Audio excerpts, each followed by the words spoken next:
할렐루야. 오늘은 거룩하고 복된 주님의 날이며 2024년 마지막 주일입니다. 지난 한 해 동안도 우리 교회를 또 우리 가정을 우리들의 삶을 지켜주신 하나님께 감사와 또 찬양과 영광을 올려드립니다.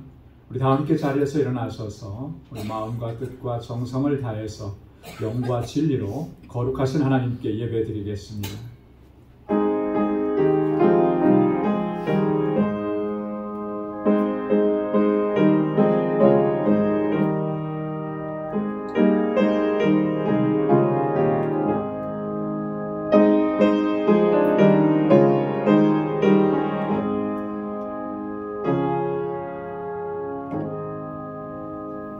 할렐루야. 새 노래로 여호와께 노래하며 성도의 회중에서 찬양할지어다. 이스라엘은 자기를 지으신 자로 인하여 즐거워하며 시온의 자민은 저의 왕으로 인하여 즐거워할지어다. 춤추며 그의 이름을 찬양하며 소고와 수금으로 그를 찬양할지어다. 여호와께서는 자기 백성을 기뻐하시며 겸손한 자를 구원으로 아름답게 하심이로다. 아멘. 은혜가 풍성하시고 자비로우신 여호와 하나님 아버지, 지난 한 해 동안도 저희들을 주님의 은혜와 능력 가운데 지키시고 인도해 주시고 우리의 삶 가운데 필요한 모든 것들을 허락해 주시며 여기까지 인도해 주심을 감사합니다. 모든 것이 하나님의 은혜입니다. 하나님 홀로 찬양과 영광을 받아 주옵소서. 아버지 하나님, 오늘도 주님 저희들을 이끄셔서 하나님을 예배하는 자리로 불러주심을 감사합니다. 우리 안에 허물과 죄악이 있습니다. 주님 앞에 고백합니다. 주의 보혈로 씻어주시고 정결하게 하시고 아버지 하나님께서 받으시기에 합당한 예배를 이 시간 주님께 올려드리는 저희들 되게 하옵소서. 우리의 예배를 기뻐 흠양해 주시고 오늘도 예비하신 주님의 은혜와 평강으로 덧입혀 주옵소서. 예수님의 이름으로 기원하옵나이다. 아멘. 전능하사 천지를 만드신 하나님 아버지를 내가 믿사오며 그 외아들 우리 주 예수 그리스도를 믿사오니 이는 성령으로 잉태하사 동정녀 마리아에게 나시고 본디오 빌라도에게 고난을 받으사 십자가에 못 박혀 죽으시고 장사한 지 사흘 만에 죽은 자 가운데서 다시 살아나시며 하늘에 오르사 전능하신 하나님 우편에 앉아 계시다가 저리로서 산 자와 죽은 자를 심판하러 오시리라. 성령을 믿사오며 거룩한 공예와 성도가 설교통하는 것과 죄를 사하여 주시는 것과 몸이 다시 사는 것과 영원히 사는 것을 믿사옵나이다. 아멘. 자리에 앉으시기 바랍니다. 찬양으로 하나님께 영광 돌리겠습니다.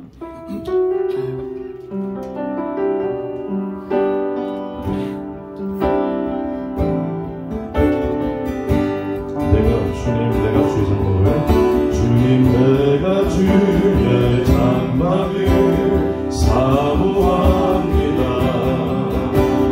오직 주의 임재를 발견합니다. 주의 집에서의 하루가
고백합니다.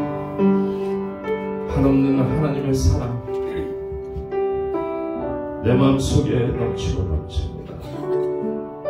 나의 죄보다 하나님의 은혜가 더 크시고 생명을 우리를 위해 죄가 되셨고 우리 대신 십자가를 지셨습니다. 누구도 그 십자가를 질 분은 아무도 없으며 하나님께서 이 땅에 오셔서 정말 우리를 살리시려고 오셨습니다. 우리 시간 주님, 나 같은 죄인 살려주시니 감사드립니다. 주님 감사합니다.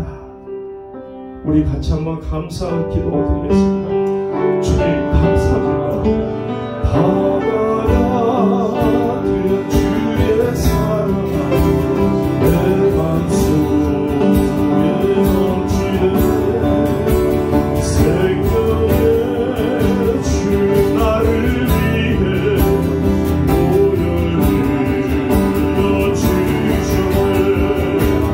영원하신 주의 사랑 어찌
감사하는 아버지 하나님, 오늘 아침 비가 내리고 우수한 날씨입니다. 적은 무리가 주님 제단에 모였습니다. 흑암에서 살아가는 저희들에게 큰 빛을 보이게 하시고 영원한 기쁨과 소망을 주심을 감사합니다. 금년 1년 동안도 베풀어 주신 하나님의 은혜를 생각할 때마다 머리 숙여 경배와 찬양을 드립니다. 주님의 말씀은 전능하고 그 말씀을 믿기에 그 말씀 안에서 생명을 얻고 힘을 얻고 살아가고 있음을 고백합니다. 말씀이 지혜와 긍정과 사랑의 진실함을 따라 다른 성도들에게도 기쁨을 더하게 하시고 마음에 온기를 주는 따뜻한 믿음을 허락하시옵소서. 주님이 우리를 사랑하는 것은 주님의 영광을 위하여 쏘주실 것을 믿습니다. 어렵고 힘든 일들을 감당할수록 제 마음이 늘 심각하고 무거우나 이 시간만은 주님께 예배드리는 시간에는 기쁨이요 행복감을 느낍니다. 참 좋은 믿음의 성도들과 서로 의지하고 살아가는 것은 넘치는 행복이요 한량없으신 하나님의 은혜입니다. 더불어 살면서 서로 위하고 기쁨으로 승화하게 도와주시옵소서. 아버지 하나님, 금년은 이미 다 지났습니다. 이틀 후면 2025년 새해를 맞이합니다. 새해는 푸른 뱀의 해 울사년을 맞이합니다. 금년마다 더욱 함께 하시어 기대에 힘쓰며 하나님의 순종하며 하나님을 경외하는 믿음을 주시옵소서. 말씀으로 정통케 하시고 특별히 방주 지도를 축복하시고 부흥케 하옵소서. 믿지 않는 영혼들이 영혼을 구원받게 도와주시옵소서. 특별히 알라메다 방주교회가 부흥케 하시고 수고하고 애쓰는 선교사님의 건강을 지켜주시며 사역에 필요한 모든 물질을 허락하시옵소서. 특별히 뉴욕 방주교회를 기억하시고 주의학교 유스그룹 EM 성장과 공을 허락하시고 젊은이들 가운데 영적인 모세와 같은 영적인 지도자가 나오기를 고려합니다. 도와주시옵소서. 또한 주님의 귀하신 보석 같은 믿음을 저에게 허락하시사 늘 간직하고 말씀 위에 살아갈수록 도와주시옵소서. 아버지 하나님, 대한민국을 위해서 기도합니다. 참 어렵습니다. 대통령과 총리 모든 국무위원들이 탄핵을 당하고 참 어지럽게 정치를 하고 있습니다. 아버지 하나님 불쌍히 여기시고 긍휼히 여기셔서 하나님이 개입하셔서 모든 위정자들의 마음을 감동케 해주시고 주님을 믿게 도와주시고 모든 정치가 활발하게 평화스럽게 잘 진행되도록 도와주시옵소서. 특별히 소련, 우크라이나, 이스라엘, 하마스 아버지 정전이 되어 평화를 허락해 주시옵고 그 위정자들의 마음을 감동시켜서 주님의 믿음 가운데에 모든 일들이 해결받는 귀한 위정자들이 되게 도와주시옵소서. 아버지 하나님, 사모님을 위해서 기도합니다. 이 사모님 교회의 어머니이십니다. 어머니가 참 부족하면 모든 것이 부족합니다. 그 가정에 같이 알려주시고 사모님의 그 병을 하나님께서 어루만져 주시고 나음을 받게 도와주시옵소서. 금년에는 참 신이 어렵고 참 어려운 시간을 보내지만 내년부터는 아버지 하나님 주의 치료의 손길이 사모님 몸에 어루만져 주시고 두 팔로 감싸 주시옵소서. 아버지 하나님 고대합니다. 이루어지기를 원합니다. 꼭 도와주시옵소서. 아버지 하나님 이제 목사님 말씀을 전합니다. 건강의 말씀이 되게 도와주시고 양떼를 기르는 귀한 말씀이 되게 도와주시옵소서. 이 양떼들이 앞을 보지 못하지만은 지팡이로 하나님의 말씀으로 가르쳐서 눈을 뜨게 도와주시옵소서. 오늘 이 예배가 하나님께 영광이 되게 하옵고 저의 마음속에 기쁨과 하나님을 존경하는 경외하는 마음이 성령이 충만한 임을 임하게 도와주시옵소서. 아버지 하나님 영광 받으시옵고 모든 말씀 예수님 이름 받들고 기도하였습니다.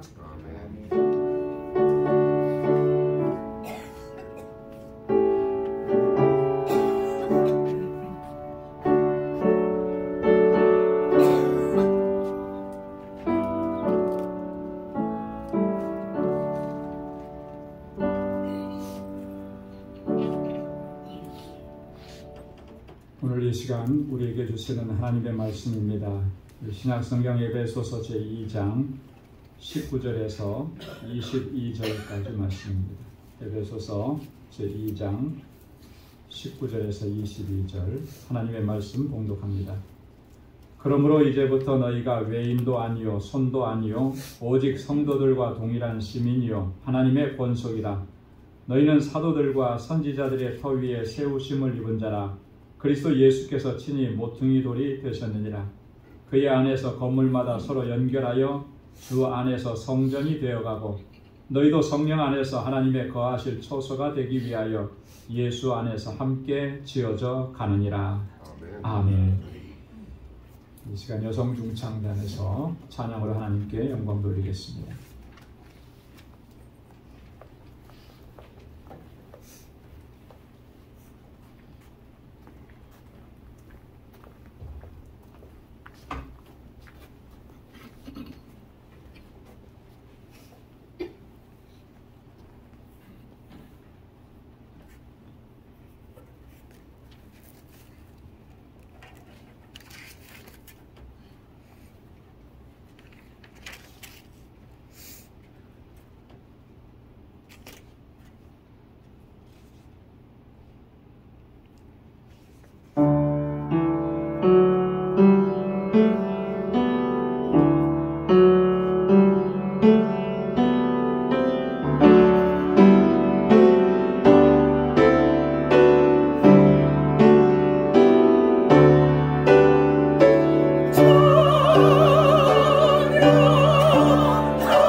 하나님께서 영광 중에 받으셨을 줄로 믿습니다. 우리 여성중 창단 지난 1년 동안 일부 예배 새벽까지 나오셔서 준비하시면서 참 힘들고 어려운 상황이지만 이렇게 은혜로운 찬양을 준비해서 먼저 하나님께 올려드리고 또 우리 가운데 큰 은혜와 평안이 되게 하시고 그 수고와 헌신 하나님께서 기억하실 줄로 믿습니다. 할렐루야. 아멘. 오늘 2024년 마지막 주일입니다. 참 세월이 살같이 빠르게 흘러간다 이런 말이 이제는 실감이 나는 것 같아요. 엊그제 새해를 시작한 것 같은데 이제 한 해를 마무리해야 하는 이런 시점에 우리가 서 있습니다. 항상 이 시간이 되면은 느끼는 감정은 아쉬움이라는 거죠. 후회라고 하는 겁니다. 나름대로 우리의 삶의 현장에서 최선을 다했다고 그렇게 우리가 생각하지만 그래도 제일 먼저 떠오르는 것은 부족한 것들이 이제 제일 먼저 떠오르게 되기 때문인 거죠. 그래서 우리가 2024년 시작하면서 우리가 하나님 앞에 약속하고 다짐했던 것들 이제 며칠 남지 않았지만 다시 한번 진지하게 되돌아보고 또 새로운 마음가짐을 가지고 또 새로운 결단으로 우리가 다가오는 2025년 새해를 맞이해야 할 줄로 믿습니다. 여러분 2024년 우리가 시작하면서 신앙 목표로 삼았던 것은 무엇이었습니까? 다 기억하시죠? 기억이 안 나도 다 보시면 다 알아요. 그죠? 예수를 바라보자. 예수를 바라보자. 히브리서 12장 2절 말씀으로 우리가 그렇게 우리 목표를 정하고 1년 동안 달려왔습니다.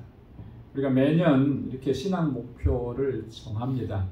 2025년도 신앙 목표도 또 기도하는 중에 또 정했어요. 여러분 이렇게 신앙 목표를 정하는 것은 이게 단지 1년만을 위한 신앙 목표가 되어서는 안 된다라고 하는 것이죠. 사실 우리가 이 1년을 이렇게 살아갑시다 이렇게 이야기했지만 평생에 우리 신앙의 목표가 되어야 하는 것입니다. 우리가 평생토록 그렇게 오직 예수님만 바라보고 살아가게 되면 사도 바울이 말씀했던 것처럼 정말 우리들의 삶 속에서 예수 그리스도의 형상이 나타나는 그런 거룩하고 복된 삶을 우리가 누리게 될 줄로 믿습니다. 갈라디아서 4장 19절에서 바울이 그렇게 얘기했습니다. 나의 자녀들아 너희 속에 그리스도의 형상이 이루기까지 다시 너희를 위하여 해산하는 수고를 하나니. 해산하는 수고가 여러분 이게 얼마나 고통스럽고 얼마나 정말 죽음 앞에 서는 그런 과정이잖아요. 바울은 지금 에베소 교회, 갈라디아 교회 성도들을 위해서 그 해산의 수고를 하는데 무엇을 위해서 하느냐 하면 너희 속에 그리스도의 형상이 이루기까지 그들의 심령과 그들의 삶 가운데에서 그리스도의 형상이 이루어지는 그날까지 나는 계속해서 해산의 수고를 아끼지 않는다는 거죠. 여러분 이게 사실 우리의 신앙생활의 궁극적인 최종의 목표가 되어야 할 줄로 믿습니다. 오늘 함께 봉독한 본문의 말씀도 보면 바울이 에베소 교회 성도들을 향해서 굉장히 놀라운 선언을 합니다. 오늘 본문의 말씀 가운데 21절과 22절에 보면 그의 안에서 건물마다 서로 연결하여 주 안에서 성전이 되어가고 너희도 성령 안에서 하나님의 거하실 처소가 되기 위하여 예수 안에서 함께 지어져 가느니라. 여기에 아주 우리 눈에 딱 띄는 이 두 가지 그 단어가 있잖아요. 성전이라고 하는 단어, 성전. 그리고 하나님의 거하실 처소라고. 같은 의미죠, 같은 의미.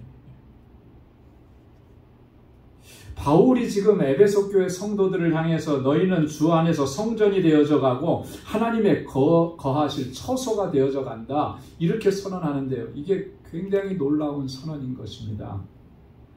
유대인들에게 있어서는 이건 굉장히 충격적인 선언인 거예요. 왜냐하면 유대인들에게 있어서 성전은 어떤 개념입니까? 가장 거룩하고 가장 신성한 장소가 성전 아닙니까? 그런데 지금 바울은 이방인들을 향해서 에베소 교회 성도들, 물론 그 안에 유대인들도 있었지만 대부분은 다 이방인들이거든요. 그들을 향해서 너희가 하나님의 성전이고 너희가 하나님의 거하실 처소라 이렇게 얘기하는 거죠. 자, 유대인들이 이 얘기를 들었을 때 어떤 느낌이었을까요? 저 바울 저 사람 저 미쳤구나. 어떻게 그렇게 신성모독적인 발언을 할 수가 있느냐. 아마 그렇게 생각을 했을 거예요. 이 사도 바울의 성전에 대한 개념은 그동안의 유대인들이 전통적으로 가지고 있었던 성전의 개념과는 완전히 분명하게 구별이 됩니다. 유대인들의 성전 개념은 물론 여러 가지 요소가 있겠지만 그 중에 하나는 뭐냐면 핵심이 뭐냐면 장소, 건물이었던 거예요. 그래서 예루살렘 성전이 허물어지고 황폐되었을 때 그들은 어떻게 생각했냐면 하나님의 영광이 우리를 떠났다 그렇게 생각을 한 거예요. 그래서 처절하게 울부짖었던 것이죠. 성전이 무너지고 성전이 파괴되는 모습을 보고 그들은 처절하게 부르짖은 거예요. 우리가 미국에 있으면서 이렇게 한국에 있을 때만 있는 사람들만큼 체감하지는 못했지만 한 10여 년 전에 한국에 엄청난 일이 있었죠. 온 국민들이 울부짖고 오열하고 허탈해하고 분노를 일으키게 했던 한 사건. 숭례문 방화 사건. 숭례문은 남대문은 국보 1호잖아요. 그 국보 1호가 어떤 사람이 자기 분을 못 이겨가지고 거기에다 불을 질러서 방화가 일어났는데 그게 다 몇 시간 동안 그것이 생중계됐어요. 그것을 바라보는 국민들의 마음은 다 무너져 내리는 거죠. 어떻게 보면 대한민국의 정신적 지주와 같은 그런 남대문, 일제시대 때에도 그게 온전히 서 있었고 전쟁 중에도 파괴되지 않았던 그 남대문인데 그래서 이게 보물 1호잖아요. 근데 그게 무너져 내렸어요. 어이없이 술 먹고 자기 분을 풀어서 거기에다 방화를 한 사람에 의해서 그렇게 무너져 내리는 모습을 볼 때 국민들의 모습 여실히 그 TV에 생중계 다 됐거든요. 오열하고 분노하고 허탈해하고 그런 개념이거든요. 이스라엘 백성들이 성전이 무너져 내리고 황폐해지는 모습을 보면서 그런 생각을 한 거예요. 그래서 이 유대인들의 사고 속에는 성전하면 예루살렘 성전, 장소와 건물적인 개념이 굉장히 강했던 거죠. 예레미야가 2장 7절에도 보면 그래서 예레미야가 이렇게 울부짖잖아요. 여호와께서 또 자기 제단을 버리시며 자기 성소를 미워하시며 궁장을 원수의 손에 붙이시며 저희가 여호와의 전에서 헌화하기를 절기날과 같이 하였도다. 하나님께서 제단을 버리시고 성소를 내버려 두시는 것 같았을 때 그렇게 너무나 애통했다라고 하는 거죠. 애가 4장 1절에도 보면 슬프다 어찌 그리 금이 빛을 잃고 정금이 변하였으며 성소의 돌이 각 거리 머리에 쏟아졌는고. 금이 빛을 잃고 정금이 변해버리는, 정금이 변할 수가 있겠습니까? 그죠? 순도 99.9%인데 그게 변했다는 게 무슨 말이에요? 성전은 그 내부가 다 정금으로 둘러싸여 있고 성전의 기구들은 다 정금이었습니다. 그것이 다 빼앗긴 바 되고 뜯겨나간 바 되고 그래서 금이 다 뜯겨나갔으니까 그 성전은 뭐 볼품이 없어지는 거잖아요. 성소의 돌들이 다 머리 위에 쏟아져 내리고 이렇게 성전이 다 파괴되어 버린 이 모습을 보면서 너무나 안타까워요. 유대인들은 이렇게 성전에 대한 개념이 건물로서의 개념이 굉장히 강했던 거예요. 자, 그러나 사도 바울은 이 성전을 어떻게 얘기하느냐? 성전은 예수 그리스도의 구속의 은혜를 입고 의롭다 하심을 입은 성도 한 사람 한 사람 거룩한 백성이 된 그 한 사람 한 사람이 성전이고 하나님의 거하실 처소라고 분명하게 말씀을 합니다. 그래서 고린도전서 3장 9절에도 보면 우리는 하나님의 동역자들이요 너희는 하나님의 밭이요 하나님의 집이니라.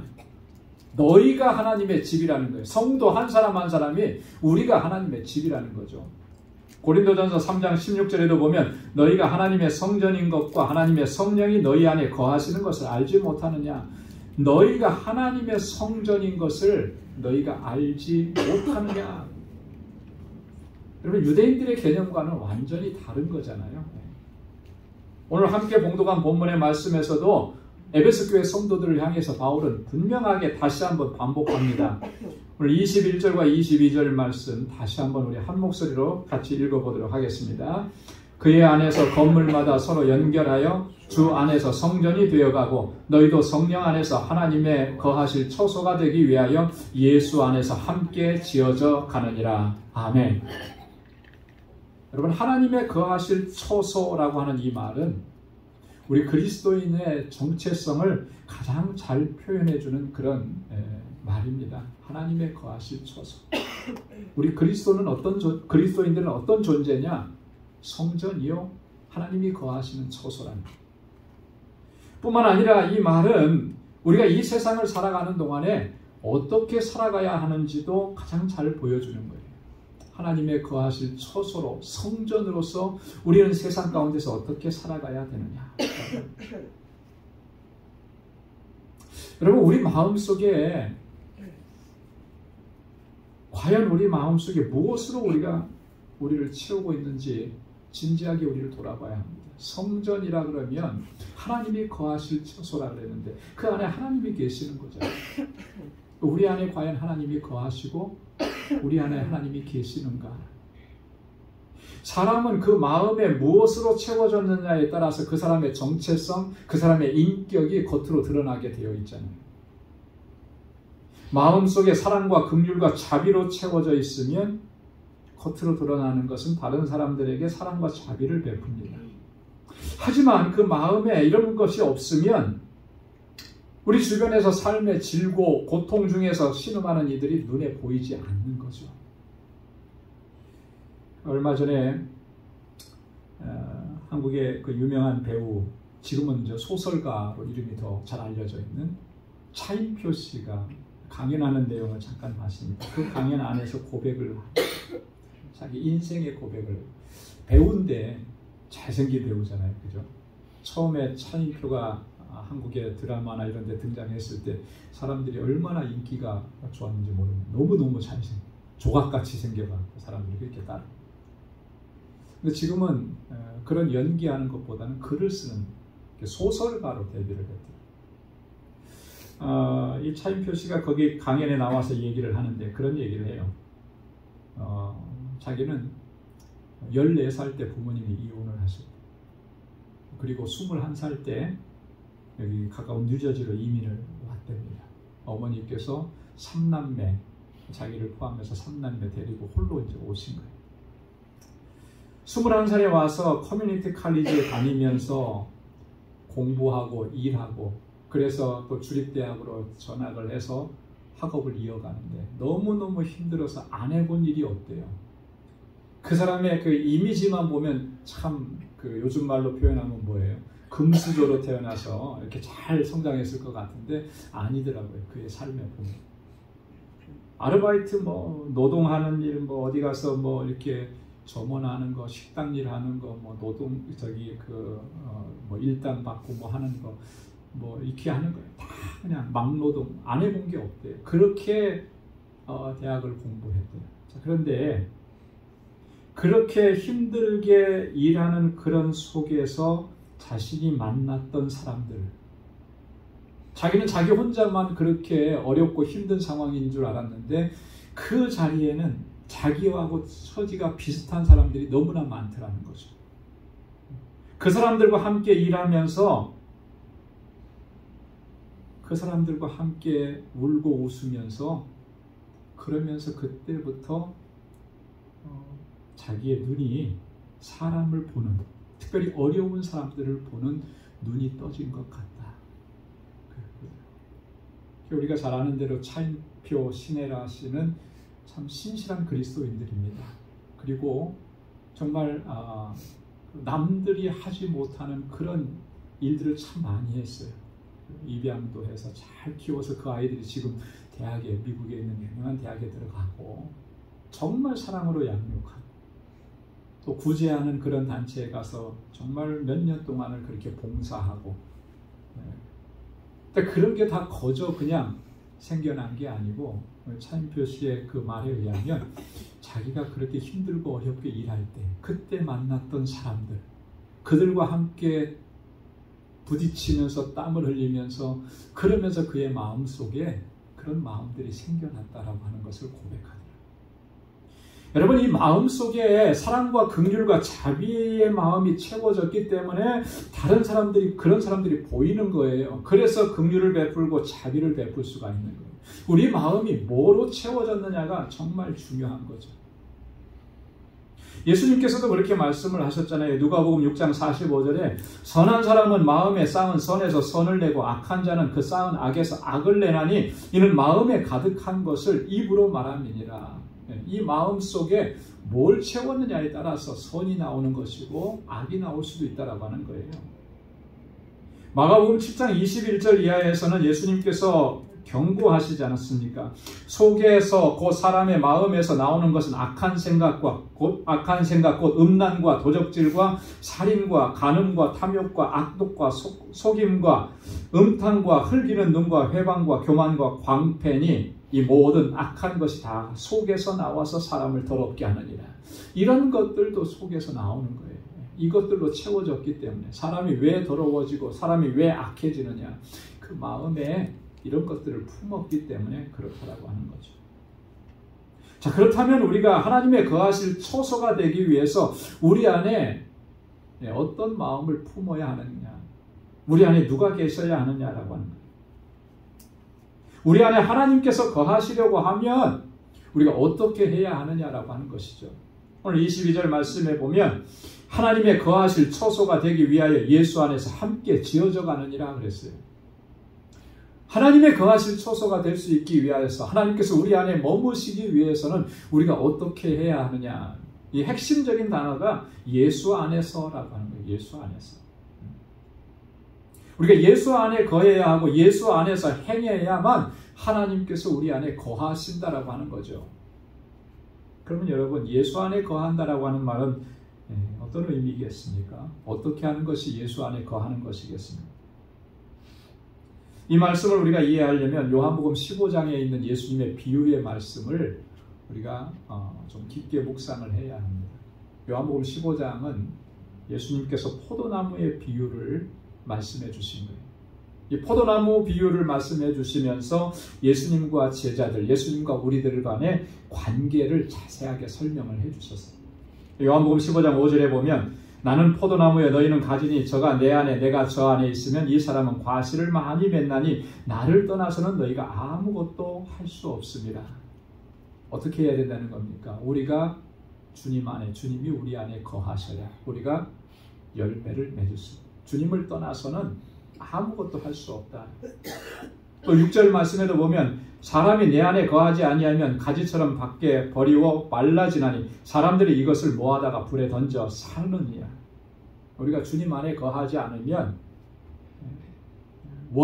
이 그 기둥에서 떨어져 나간 그 가지처럼 이제는 생명력이 없는 거예요. 그거 다 모아다가 불사르는 것밖에는 되지 않는 거죠. 그렇게 될 수밖에 없다. 예수님 안에 거하지 않으면 우리가 그렇게 될 수밖에 없다라고 하는 엄중한 경고라고 하는 것이죠. 그러면서 이어서 예수님 안에 거한다는 말이 구체적으로 어떤 의미인지를 또 이렇게 설명합니다. 9절과 10절인데요. 우리 한번 다 같이 읽어보도록 하겠습니다. 아버지께서 나를 사랑하신 것 같이 나도 너희를 사랑하였으니 나의 사랑 안에 거하라. 내가 아버지의 계명을 지켜 그의 사랑 안에 거하는 것 같이 너희도 내 계명을 지키면 내 사랑 안에 거하리라. 아멘. 예수님께서 먼저 뭐라고 하셨습니까? 아버지께서 나를 사랑하신 것 같이 나도 너희를 사랑했다. 이렇게 고백하세요. 우리를 사랑하신 예수님의 사랑은 아가페의 사랑이에요. 하나님의 사랑입니다. 이 사랑은 완전한 사랑이고 영원히 변치 않는 사랑이라는 그 말을 의미하는 거예요. 그 사랑으로 우리를 사랑하셨다라고 하는 것, 기억하라라고 하는 것입니다. 그리고 이어서 나의 사랑 안에 거하라. 그렇게 주님의 사랑 안에 거하라. 이게 도대체 어떻게 하는 것이 주님의 사랑 안에 거하라는 것입니다. 물론 표면적으로 보면 그 사랑을 기억하고 그 사랑에 감사하고 그렇게 살아가라고 하는 말이지만 예수님의 말씀은 좀 더 구체적입니다. 어떻게 하는 것이 예수님의 사랑 안에 거하는 것인가? 이렇게 말씀하시잖아요. 내가 아버지의 계명을 지켜 그의 사랑 안에 거하는 것처럼. 예수님이 하나님의 사랑 안에 거하는 것은 그 핵심이 뭐냐면 아버지의 계명을 지키는 거라는 거예요. 그렇게 하셨던 것처럼 너희도 내 계명을 지키면 내 사랑 안에 거하리라. 예수님의 사랑 안에 거하는 것은 분명한 겁니다. 어떤 감성적이고 감정적인 거 아니에요. 지금 감정이 좋아지니까 주님 사랑합니다. 이게 예수님 사랑하는 게 아니고 주님의 말씀, 주님의 계명 안에 거하는 것, 그게 예수님의 사랑 안에 거하는 것이라는 거예요. 여러분 한번 따라서 해보시기 바랍니다. 예수님의 사랑 안에 거하는 것은 예수님의 계명을 지키는 것입니다. 예수님 사랑 안에 거하는 것은 예수님 계명 지키는 거예요. 자, 그러면 예수님 어떤 계명을 우리에게 주셨습니까? 어떤 계명이죠? 우리가 십계명은 잘 알아요. 그죠? 구약 성경을 읽어보면 하나님께서 계명, 윤리의 법도 주신 게 참 많습니다. 우리가 잘 기억해요. 근데 예수님은 도대체 우리에게 어떤 계명을 주셨을까? 구체적으로 요한복음 15장 12절에 이어서 주님이 이렇게 말씀하십니다. 내 계명은 곧 내가 너희를 사랑한 것 같이 너희도 서로 사랑하라 하는 이것이니라. 주님의 계명은 뭐라고요? 서로 사랑하라는 거예요. 내가 너희를 사랑한 것처럼 너희도 서로 사랑하라. 요한복음 13장 34절에서 새 계명을 너희에게 주노니 서로 사랑하라. 내가 너희를 사랑한 것 같이 너희도 서로 사랑하라. 새 계명을 주셨다고 했어요. 계명을 주셨다고 말씀하시면서 이렇게 말씀하신 것은 이게 유일한 거예요. 주님의 계명. 그 주님의 계명은 뭐예요? 주님이 우리를 사랑하셨던 것처럼 서로 사랑하는 거예요. 그게 주님의 계명을 지키는 것이고 그게 우리가 주님 안에 거하는 거예요. 이 같은 말씀을 통해서 우리는 예수님의 안에 거한다는 것이 뭔지를 정확하게 우리가 확인할 수가 있는 거예요. 그것은 예수님께서 우리를 사랑하신 것처럼 우리도 서로 사랑합니다. 여러분 한번 따라서 해보시기 바랍니다. 서로 사랑합시다. 옆에를 보시면서 사랑합니다. 사랑합니다. 웃지도 않고 사랑합니다. 이런 거 사랑합니다. 이게 말로 끝나지 않고 진짜 우리의 행동으로 삶으로 보여져야 하는 거죠. 우리가 예수님 안에 거한다는 것은 주님께서 우리를 용서해 주신 것처럼 우리도 서로 용서하고 용납하는 거예요. 여러분 옆에 누가 잘못한 것 있습니까? 그것 때문에 내가 화가 났고 속상하고 마음이 아프고 고통스럽습니까?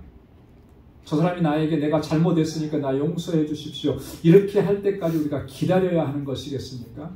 기다리면 기다릴수록 그때까지 내 마음은 계속해서 고통스러운 거예요. 이 감옥 안에 내가 갇혀 있는 겁니다. 거기에서 어떻게 벗어날 수 있겠습니까? 저 사람이 나에게 용서를 구하면 내가 벗어날 수 있겠습니까? 아니요. 내가 먼저 용서하면 벗어나는 거예요. 그 키는 나에게 있는 거죠. 예수님께서 우리를 위해서 자신의 생명을 내어주신 것처럼 우리도 서로를 위해서 우리의 생명까지도 내어줄 수 있어야 한다라고 하는 그런 의미라고 하는 것입니다. 그게 예수님 안에 거한다는 말의 의미라고 하는 것입니다. 그래서 사도 요한은 요한일서 3장 16절에서 이렇게 얘기했습니다. 한번 같이 읽어보도록 하겠습니다. 그가 우리를 위하여 목숨을 버리셨으니 우리가 이로써 사랑을 알고 우리도 형제들을 위하여 목숨을 버리는 것이 마땅하니라. 아멘. 주님이 나를 위해서 목숨을 버리셨으니 그래서 내가 사랑을 알게 되었고 사랑을 입은 자가 되었고 그 사랑 안에 거하는 자가 되었어. 이제 우리도 형제를 위해서 목숨을 버리는 것이 마땅하니. 사랑하는 성도 여러분, 주님께서 우리에게 주신 새 계명은 서로 사랑하라는 것입니다. 내가 주님께로부터 받은 그 사랑으로, 주님이 나를 사랑해 주신 그 사랑으로 서로 사랑하라는 거예요. 이게 주님 안에 거한 모습이랍니다. 그리고 우리가 이렇게 서로 사랑하고 주님 안에 거할 때 그때서야 비로소 우리는 성전이 되는 거예요. 그때서야 비로소 우리는 하나님의 거하실 처소가 되는 것입니다. 여러분, 우리가 하나님의 거하실 처소가 되어서 날마다 하나님의 임재 가운데 우리가 살아가고 하나님의 뜻에 순종하고 그리고 하나님의 영광을 위해서 살아갈 수 있는 그런 복된 삶이 될 수 있기를 주님의 이름으로 축원합니다. 기도하겠습니다. 자비하시고 은혜가 풍성하신 하나님 감사합니다. 아버지 하나님께서 우리를 어떻게 사랑하셨는지, 주님께서 나를 사랑하셔서 어떠한 일들을 겪으셨는지 하나님 이 시간을 통해서 기억할 수 있도록 도와주옵소서. 바울은 우리를 가리켜서 너희가 하나님의 성전이요 하나님의 거하실 처소라고 말씀해 주셨는데, 하나님 과연 주님께서 우리 안에 거하고 계시는지, 아버지 하나님 주님의 거하실 처소로서 우리가 하나님 앞에 서 있는지 돌아볼 수 있도록 도와주옵소서. 주님의 사랑 안에 거하게 하시고 주님의 주신 계명을 힘써 지켜 행하게 하시고 주님께서 우리를 사랑하신 그 사랑으로 나의 형제와 이웃을 사랑하고 섬기고 희생하고 나의 목숨까지도 내어줄 수 있는 우리의 삶이 되도록 인도해 주옵소서. 하나님의 거하신 거룩한 처소가 되어서 하나님께 영광 돌리는 삶을 살아가는 우리 모두가 될 수 있도록 인도하여 주옵소서. 예수님의 이름으로 기도드리옵나이다. 아멘. 찬송 511장 부르시면서 준비하신 예물 하나님께 드리겠습니다.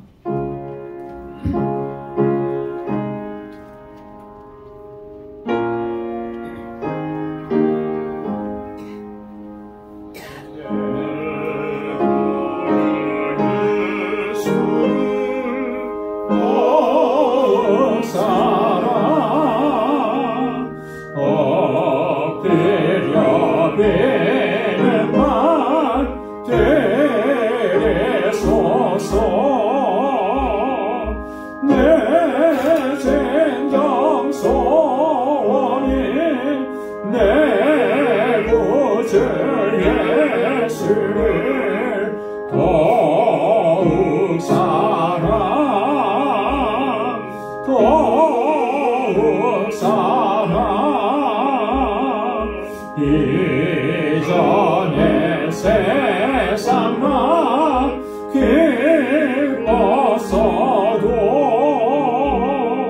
지금 내 기쁨은 오직 예수. 다만 내 비는만 내 구주 예수를 더욱 사랑, 더욱 사랑. 이 세상 떠날 때 찬양하고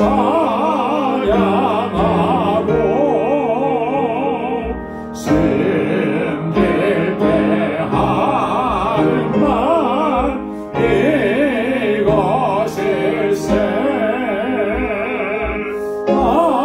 나만 내 믿음만 내 구주 예수를 더욱 사랑, 더욱 사랑.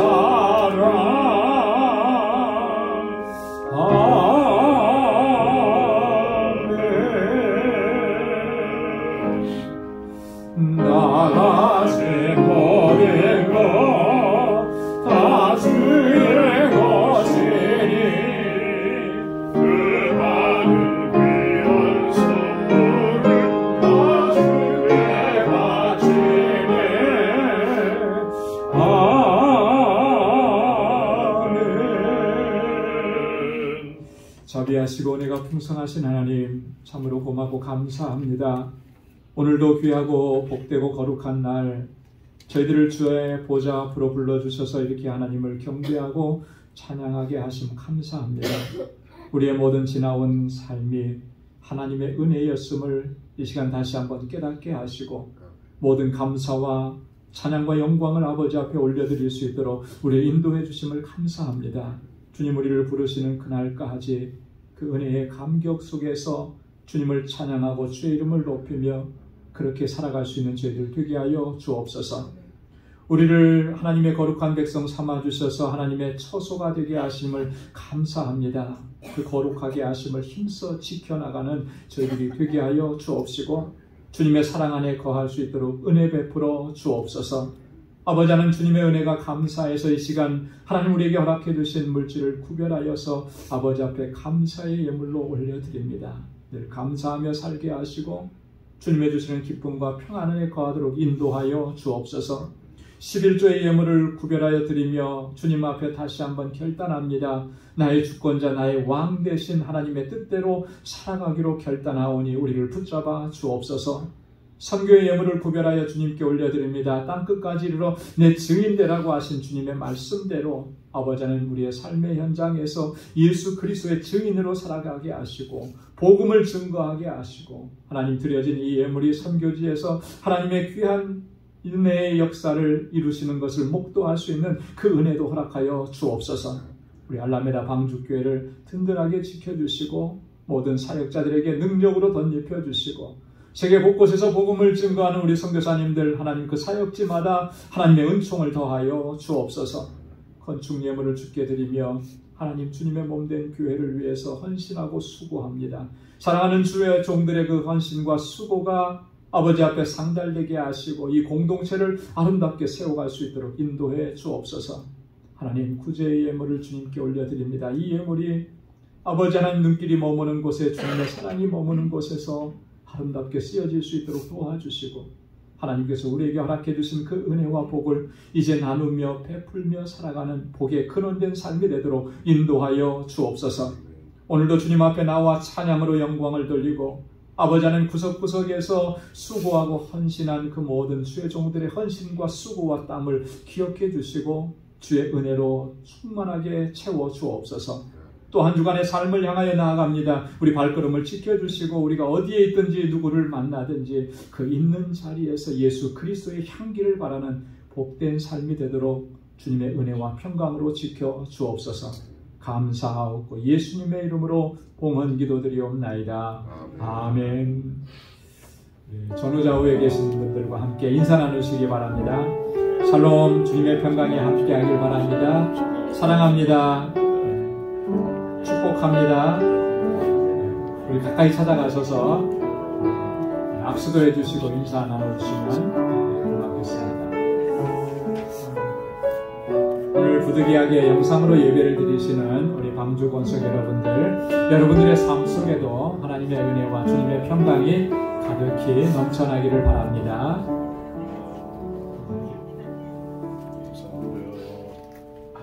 감사합니다. 예, 우리 교회 소식 전해드리도록 하겠습니다. 오늘 말씀드린 것처럼 오늘 마지막 주일이죠. 2024년 그래서 송년주의로 지켰습니다.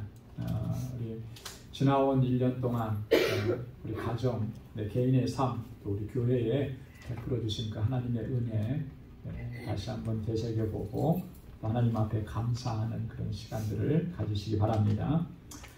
오늘 2부 예배 친교 후에 우리 공동회의가 있습니다. 예산 결산을 위한 공동회의 주일학교 예배실에서 있는데 우리 세례교인 이상은 모두 참여해 주시기 바랍니다. 12월 31일 밤에 송구영신 예배가 있습니다. 11시 30분부터 시작하도록 하겠습니다. 주보 안에 우리 그 녹색, 그린색으로 우리 기도 제목 적는 거 넣어드렸습니다. 전에 보니까 와서 하면은 참 많이 시간이 쫓기더라고요. 그래서 충분한 시간을 가지시고 여러분 가정에서 지난 1년 동안에 감사했던 일 그리고 새해 기도 제목 개인적으로 적으시기 바랍니다. 가정의 대표로 적지 마시고 개인적으로 이렇게 적으셔서 송구영신 예배 때 가져오시면 좋겠습니다. 우리 교회법에 우리 따라서 이번에 70세가 되셔서 은퇴하시는 분들이 우리 권사님들 4분이 계십니다. 정말 지금까지 충성되고 헌신적으로 또 직분을 잘 감당하셨는데 우리가 2부 예배 시간에 우리가 은퇴식을 하도록 하겠습니다. 서영숙 권사님, 이정혜 권사님, 정기봉 권사님, 지분성 권사님. 그 은퇴식은 그냥 말 그대로 은퇴식일 뿐이에요. 하나님 앞에서 우리가 직분을 감당하는 일은 은퇴가 없죠. 주님이 우리를 부르시는 그날이 은퇴의 날인 거죠. 그래서 우리 직분과 사명을 계속해서 또 이어가실 수 있기를 바랍니다. 다음 주일에 성찬 예식이 있습니다. 우리 기도로 잘 준비해 주시고요. 우리 그동안 지난 2년 동안 우리 EM 사역, 뉴스 EM 사역과 우리 KM에서 반주로 사역하셨던 우리 양준호 전도사님과 우리 임나영 사모님 오늘 마지막으로 이렇게 인사를 하게 됩니다. 우리 2부 예배 때 다시 한 번 더 인사하도록 하겠습니다. 그동안에 너무너무 수고 많이 해주셨는데 감사하고 또 두 분이 어디에서 사역을 하든지 하나님께서 늘 함께 해주시기를 여러분 계속 응원하고 기도해 주시기 바랍니다. 봉헌 특송 잘 좋게 해주시고요. 주일 친교 아직도 조금 비어있는 자리가 있더라고요. 그래서 여러분들이 원하시는 자리에 기록해 주시면 좋겠습니다. 우리 다 함께 자리에서 일어나셔서 259장 1절을 부르시겠습니다.